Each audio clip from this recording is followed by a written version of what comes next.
তো আমি বাথরুমের দরজার কাছে যে উকি মেরে দেখি ওর যন্ত্রটা শ্যাম্পু দিয়ে খেচতেছে।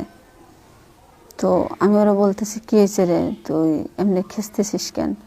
তো বলে যে ম্যাডাম আমি কি কমু, আসলে আমার আজকে না খুব মনে চাচ্ছে, তাই আমি এটা করতেছি।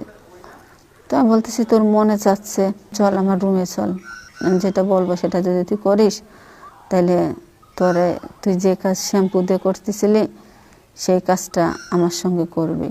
আমার ছেলেটার বয়স যখন 10 বছর, তখন আমার স্বামীটা মারা যায়। তো আমার স্বামী যখন মারা যাওয়ার পরে কি আমার বয়স তখন 30-35 বছর বয়স। আমার ছেলেটার 18 বছর পড়ছে।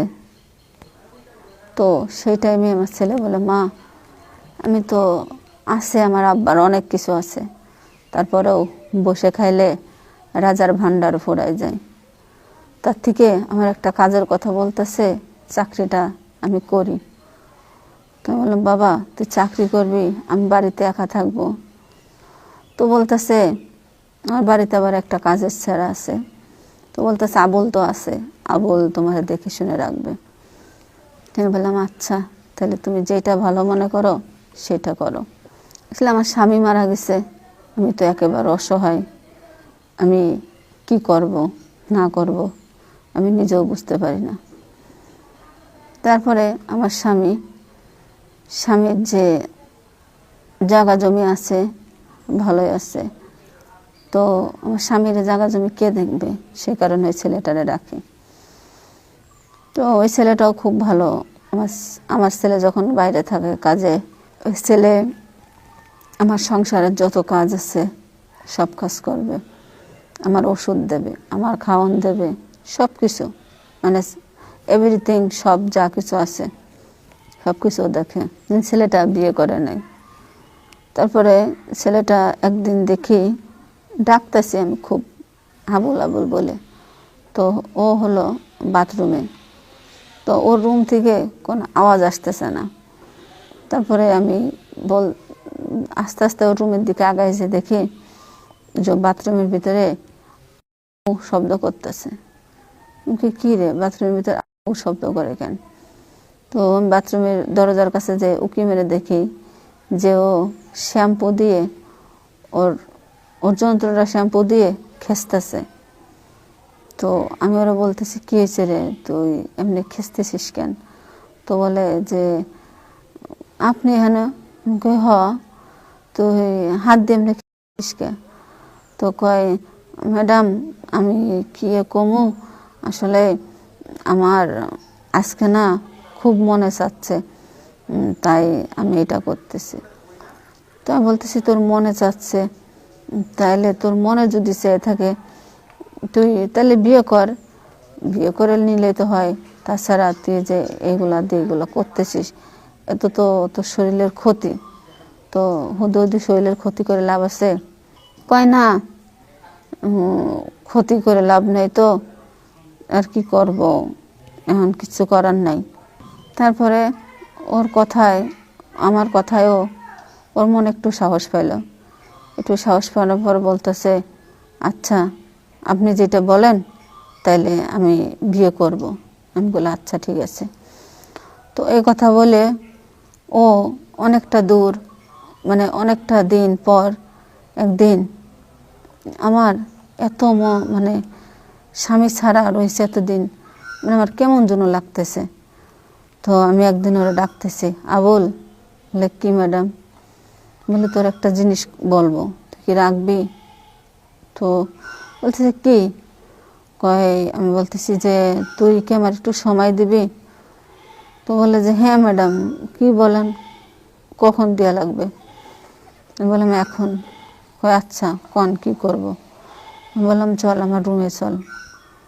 ও ভাবছে যে আমার রুমে মনে কোনো কাজ আছে, সেই কাজে আমি ওরা ডেকে নিয়ে যাচ্ছি। তারপর আমার রুমে যখন গেল, রুমে যাওয়ার পরে ওর সঙ্গে আমি সব কথা বললাম। বলার পরে ও আমার বলতেছে যে সমস্যা নাই, আপনি যেটা বলবেন আমি সেটাই করব। তো আমি বললাম আচ্ছা ঠিক আছে, তুই যে আমি যেটা করব, আমি যেটা বলবো সেটা যদি তুই করিস তাহলে তুই যে কাজ শ্যাম্পু দিয়ে করতেছিলি সেই কাজটা আমার সঙ্গে করবি। তো বলে যে কি কাজ করব? আমি কই কি কাজ করবি তুই বুঝাস না? কয় বুঝছি তো, তা আর কি করতে হইব? আমি কই আর কি করতে হইব মানে? এটাই কর। তো আমি 10 বছর পরে স্বামীর যে সুখ, স্বামীর যে ভালোবাসা 10 বছর পরে আমি পাইলাম। ওর সঙ্গে যখন আমি এই কাজটা করতেছি তখনও আমারা বলতেছে যে আসলে ম্যাডাম, মানুষে কয় যে যারা বয়স হয়ে যায় ওদের ওই জিনিসটা নাকি ঝুলে যায়, ঝোল হয়ে যায়, ওর ভিতরে কোনো মজা থাকে না।